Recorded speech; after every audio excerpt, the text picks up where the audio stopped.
Never tell anyone this ever. No. Take it to your grave. If your partner does have weird gross ears, be like, you got weird gross ears. There is not enough time in the day to solve that. Know that in your head, but don't say it out loud because it comes across like you do want that. Welcome to Fight Your Stepdad, an advice podcast where we read questions from subreddits on the internet and try and answer the most controversial questions. I think that's about right. That's about it. We just want to help people with their issues. And my God, do they have issues? They have many. Before we jump into it, introduce ourselves. I'm Riley. I'm Cassie. I'm Brad. And I'm Cal. And Cal, you want to give you a little disclaimer here? Yep. So sometimes we cover legal questions on this program. And even though I study law, I just want to say my official advice is get an actual lawyer. Don't use the advice in this podcast because it's mostly going to be shitposting. That's right. So with that out of the way, let's jump into our first question. So this is a relationship advice question. For what user is this? So if they do listen to the podcast, they can... User, yeah, I know this is weird. Okay. Well, I'm glad that he's upfront about and that. This would he be, or she, sorry. Female. And this was from on our relationship advice. I, 23, wrote explicit fanfic about employees of a company. Now I might be hired by the company. Okay, hold on, wait. She wasn't an employee of the company that she was writing fanfic for. No, she wasn't at the time. Interesting. This is very embarrassing, and I'm not looking for a debate on if what I did was wrong. What happened was, there was a YouTube channel for this company, and the people who are in the videos have very good chemistry and relationships. Oh my God. Me and a small group wrote fanfiction shipping employees together, some of which were not safe for work. I was lonely, and thinking about these people being in healthy and happy relationships excited me. Just like any kind of fantasy, I tried to keep it private, and when I did make posts online about it, I tried to keep them anonymous and on private or locked accounts. However, now it looks as if I might be hired by the company. I always joked about it, but it turns out now I'm qualified and received a positive response to my job application. I would not be working the same job as the people who I wrote about, but I would be in the same office. I would never bring up the stories about them, and honestly would rather forget about them. But there are some people in the group that I wrote with who I'm no longer friends with, and who I know are very spiteful towards me, and have the ability to reveal me as one of the people who wrote explicit fanfiction, as I was stupid and revealed my real name and identity to them. What should I do about this? I'm scared that this hobby, which was supposed to be private and secret, might actually affect my real life now. Also, how do I go about being co-workers with people I've written explicit things about?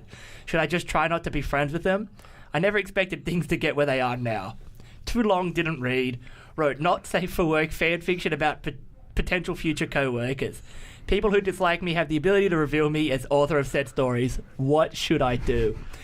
Anybody got anything they want to... Just right off the bat, is it possible to read this fanfiction?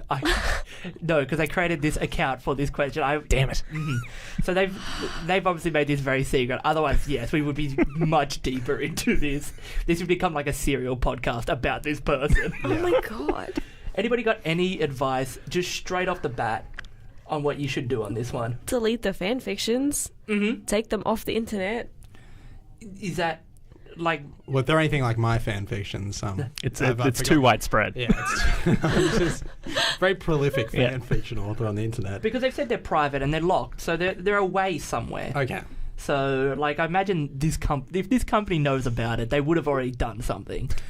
Because, like, you imagine, like, any company, and this company has a YouTube channel that they're making, like, professional-looking videos where people seem happy. Yeah. So they would have, like, a legal department who would probably hunt down fan fiction of them. The thing that sticks out for me for this question... There's just one thing that sticks out. There's a couple, but, like... The thing that sticks out for me is she's based it off of, like, material that the company has produced. Now, I don't know how big this company is. I'm just speculating here. But if the people in the advertisement or the material that the company have put out are, in fact, real employees of the business, you've got a little bit of a problem there. Because that's real people that you're writing about. Yeah. So I think, just for clarification for myself and, like, the listeners at home, is that what... It doesn't say that they... Because, like, you would think they would use actors, but it does say they are just people who work for the company, so... Yeah, and how does she know this? look, I can't ask this person, and I don't know like how exactly that question works. But like, you imagine that maybe it would be like PR videos or like, Of course, like talking to like team members who like made a project or something like that. Yeah, is I companies imagine do how that. those videos. Yeah, my workplace does those videos where they sort of like get people to talk about what they like about the company. Right. Do you write fanfics about them? No. Do people write fan? Cassie writes fanfics about herself. She's like, But after she got the job, so it's totally fine. Yeah, it's okay. I already work there. it's just an extension. It's Yeah. like it's in the. You write funny pages. The elevator dings and the doors open. I walk in. Sorry. So like, what's your advice for this person? Like, what should they do? Cal, you seem like you're very stumped on this, and I think that's. I'm just like, probably the first thing is like try and get rid of all the files. Like, I know it's like impossible to truly remove anything from the internet, but like that would be the first step. Make it. She's already said like it's private, it's locked, it's behind like certain things. Yeah. Then like probably just never tell anyone this ever. No. Take it to your grave. Hope that it doesn't get featured on some sort of podcast. Yeah. Exactly. Yeah, and hope that And your sorry. friends that are spiteful don't think, oh, she's got a job with that company and she wrote fanfiction. We wrote fanfiction about that company. Let's let the company know that she wrote like, just hope that they don't do that. Yeah, and like honestly, I don't know like what really like the legal implications would be. I don't know if you could lose your job for this, because like in my head, I imagine she just got a job like just for Coke, like just to pick a brand. I just had Coke. She got a job for Coke, and then like Let's say Acme Co. Let's Yeah, try Acme, and yeah. Not get sued. yeah. Let's not All get right, so she sued. gets a job at Acme, right? And then like Acme gets an email being like, "Hey, one of your employees under this anonymous name wrote like fan fiction," and then she could just definitely just go in and go, "No, that wasn't me." And like, I don't know how they would link. They'd have to prove it. That'd be the thing. Yeah. Yeah, But like, she'd be like, "This is crazy. Like, why would I write?" it would be hard to prove. Plus, like, you wouldn't be able to like, as long as she wasn't continuing writing fanfics once she was employed, then like, probably you might be okay there. They might just be like, "You're fucking weird. You're getting ostracized by your coworkers a little bit." Yeah, But it'll be fine. I think that's really all there is to it. And people will be like, "That's a little like that's strange," and then that'll be really the end of And it. who hasn't read a fanfic about random people on the internet? Yeah. Well, so I guess the official advice is just deny, take to the grave. I have one more piece of advice for this person. You're now working for this corporation with, I assume, or hopefully within an arm's reach of all of the people you wrote fan fiction about. Imagining them in happy, very my healthy God. relationships. Yeah. Why don't you have a crack at life imitating art? And just see if you can bring it into the real world. You know what I Become mean? puppet master. Yeah, exactly. It's like you're now writing Oh, real life fan fiction. See, I was thinking like just put yourself into like the narrative and just like make yourself happy and part of it, and like slowly just be like, look, now people will write fan fiction about me. That's pretty much the dream, because they were writing fan fiction because they weren't happy and they were imagining other people happy. Where if you just wrote yourself, like if you were just like, well, now I'll just go be happy in my make-believe world, Yeah. easy peasy. Perfect. Alrighty, I think that pretty much solves that person's question of either deny or really involve yourself. Really make it happen. Either or. Listen to some Grant Morrison about meta narratives and You'll be fine. You'll be You'll fine. be fine. Okay. Move on to the next Move on to question. the next one. Okay, this one is very interesting. I, 25-year-old male, called my dog the N-word. Now my girlfriend, female 24 of 2 years, wants me to seek counselling. This is definitely going to sound weird and I apologise for it. I've been living with my girlfriend for about 3 months now. She recently moved in to live with my dog and I. I've had my dog for 6 years now and he's my best friend on the planet. I love him to death and I make sure I go on a run with him every day. He is a whippet. So everyone picture a whippet? Okay.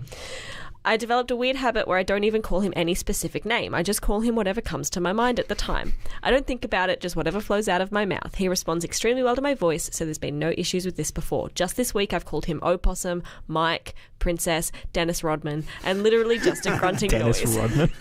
Here is where things went wrong. I walk into my house and when I go down to pet him, I say, "Who's my little N-word with a hard R?" I'm 100% Korean. My girlfriend identifies as Latina, but she's part black. She immediately began questioning me on why I called my dog such a racially charged and offensive term, and I had no answer. To be honest, I really have no clue why I said it. She refused to talk to me for the rest of the day, despite my countless attempts on saying it was a mistake. We're both extremely left socially, and I had no business calling my dog that. I never even grew up saying it. I'm from a pretty white area. The next day, my girlfriend told me I have to seek counselling and that we could work through this. Bracket, 7 question marks, end bracket. She told me I had to get rid of the racist thoughts in my head and stop taking my aggression out on the dog. The issue I have is that I don't have any racist thoughts and I've never taken out aggression on my dog. When I mentioned this, she brought up how I occasionally call my dog Fatty and the Spaz. I have always said these names in an endearing way, and I would never once do anything wrong to an innocent dog. Am I in the wrong and just doing this subconsciously? I really don't have any clue why I call my dog these names. So, I mean, if this was me, if I was 100% Korean and I did this, I would just be like, okay, and I would take me and the dog to counselling. And I would just go to the counsellor, look, watch, and I would just put the dog down on the floor, and I would just, I'd just say one name, and the dog would turn around and react positively, and she'd be like, oh, the therapist would be like, is that the dog's name? I'd be like, no, watch, and then, put it down again and just keep calling it names, just until the therapist got the idea that the dog does not have a name in particular, but just responds. Be like, and then I called it the N-word, and my girlfriend lost it. So can we just, sign a piece of paper that says I'm better, and I can go home? Yes. I'm sure there's a lot of people who use that word who would love to be able to get a piece of paper saying, I'm better. So I'm sure that'd be a fix-all for society. Very good, Riley. What he should do to fix his problem is probably just be like, all right, yeah, you're right, I did the wrong thing and I'm an insane human being. Yeah. I can just see David Duke standing up in front of a crowd with a slip that's like, I'm better now. It's fine. That's good PR, I guess. First and foremost, it's if you go to a therapist and say, I called my dog the N-word, with that story, you'd have to tell them that story. The entire story. Why did you do that? even after this story, I'm still like, why? Yeah, no, I'm kind of there with you, Cass, but you'd go in there. The therapist is going to think you're insane, which I'm sure they're used to that feeling, but you would, I don't know what a therapist would say. So I don't know if a therapist is the person that you need to go and talk to, because I don't think it's deep psychological issues. I just think you've made a really poor joke, and it's that's kind of it. Yeah, I don't know if a therapist would help. No, but really. I don't think there was any way to tell your girlfriend, it's fine, I could say this word. So I think you just have to turn around. I don't think he's trying to get away with saying the word. I just think he's I don't necessarily think I have to go to counselling for this. Which I probably agree I with. would agree. I'd say that's probably a step too far. I would say, hey, that's kind of a shitty thing to say, to call your dog. And you know what? It possibly just a compulsion. It was just a thing that came into his head, and he just said it. And it was a stupid thing to say. As he said, he just calls his dog whatever comes to mind, Yeah. like Dennis Rodman. Yeah. And if he did it in front of his Latina and part black. okay, if he did it in front of his girlfriend, possibly everything in his brain was telling him not to say that thing, and he said it anyway because he's just an idiot. Yeah. And he's a man who doesn't name his dog, so yeah, that's kind of a bit weird. Yeah, I don't know. At the same time, she's definitely okay to be upset about this. 100%. I think so. Yeah. But yeah, I don't know if counselling's the answer. That's just not cost effective, really. No. It's you can probably just have a conversation with it, be like, that was kind of a shit thing to say. Move on. Cal, have you got any advice here before we jump on to the next question? I don't know, probably just I think he just has no filter, especially when talking to his dog. Probably start having a filter. Also maybe lay off 4chan a little bit if that's just flowing. If the N-word is just coming into your mind at random times, that's also probably not a good thing. That's definitely not what you want. Yeah. All right, we're going to jump to a segment now we're calling Get a Real Lawyer, because you should definitely do that instead of just doing exactly what we say. But with that being said, here's a legal question and we're going to try and answer it. Okay, title. Jim targets my wife with Christian worship music and won't let her out of her contract. Oklahoma. In Oklahoma. This summer, my wife started going to a privately owned gym and signed a contract that expires sometime around March 2019. At some point when she was working out there, the owner was playing Christian worship music, and she politely requested to change it to something a little easier to work out to. She's not religious, but it isn't a militant atheist or anything. It's the owner's gym. He can play what he wants. This happened a couple of times and he obliged, but on the third time he made a comment to the effect of, "Do you not love Jesus?" And my wife replied, "No." Lately, when she's been going in, the owner will change the music to Christian worship music, even if she's the only other person there and something else was playing when she arrived. She'll show up, the owner will notice, then change the music from whatever was playing to Christian music. My wife got fed up and tried to cancel her contract and explain the situation. They responded with an email saying they show no preference to any religion and anyone is welcome. The lady she talked to said that my wife must not understand the owner's sense of humour and that he would never do it if he knew it made her uncomfortable. This isn't a huge deal. Luckily, we're in a position where we won't really miss the money and my wife can always find another gym, but it's the principle of the thing. She feels unwelcome and doesn't want to support these people with any more of our money. Do we have any legal recourse here? Fuck. Okay. I think like the very first piece of advice is just like bring a pair of headphones. Yeah. Because like that would be annoying. But like in order to like break a contract, there has to be either like a clause that says you're allowed to under these circumstances, or like you can, if they've already, like if the other person has breached it, then you can like repudiate, I think, from memory.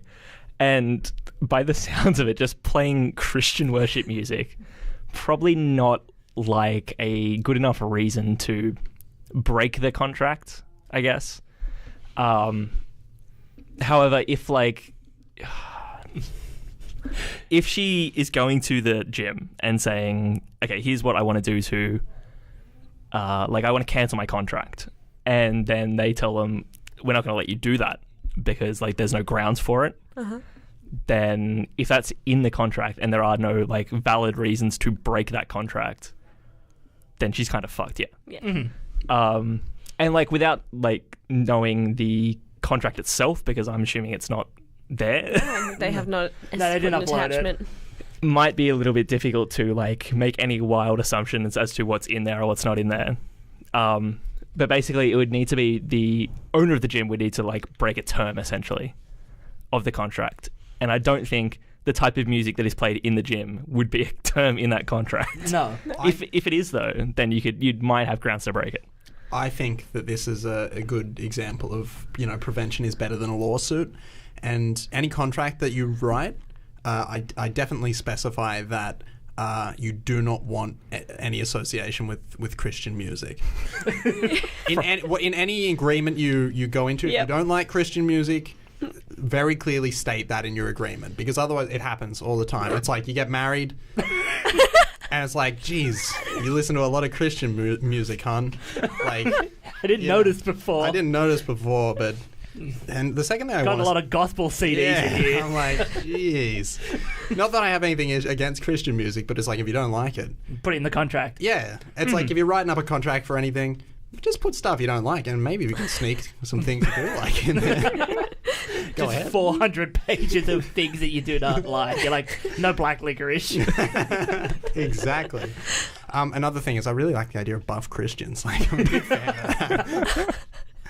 So wait, just to get sure, this person doesn't have any real legal recourse because like the contract probably doesn't mention music. Yeah, so I mean, like, just off that like story, it sounds like there's no real like valid legal reasons to break the contract. Even if you're uncomfortable in the gym. That's a different thing though. Like, like I think there might be more valid grounds in like suing for either like discrimination or harassment. Okay.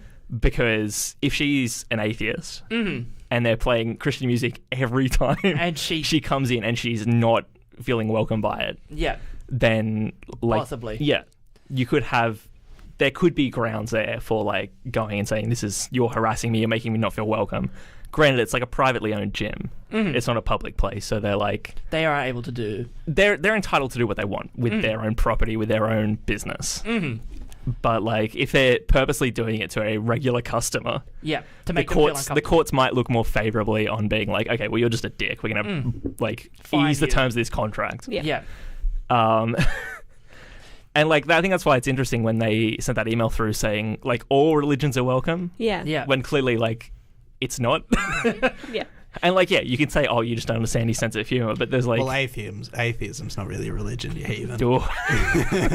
I think like they're fine. The only thing that makes it seem like it is a bit Targeted. there's some malice there is the conversation where he said, do you love Jesus? And she said no. And then from that point on, he now changes the music to Christian rock music. If that conversation never taken place, you could just be like, this is a really weird coincidence. Because how would they know that I don't like Christian rock music? Like going into Maybe he thinks I really do like it. Like, because she would work out super quickly when Christian rock's on. He's like, really pumps her up. And she just gets out of here. gets the let out as soon as we turn on the Christian music. It's like going into like a Lone Star and being like, wow, these guys play too much John Denver. Because gyms are known for their Christian overtones. Of course, that no one ever does drugs in gyms. Yeah, exactly. No, it's about being the best person you can be. That's what Jesus was all about. And the believe best person you can be is like... the stronger version of you. Yeah, exactly. I believe they call it was the second swole. church. Yeah. The second church. The other church. Yeah. Alrighty. Well, I think that brings us towards the end of our episode. Thank you for listening to Fire Your Stepdad. We'll be back with more brilliant advice soon.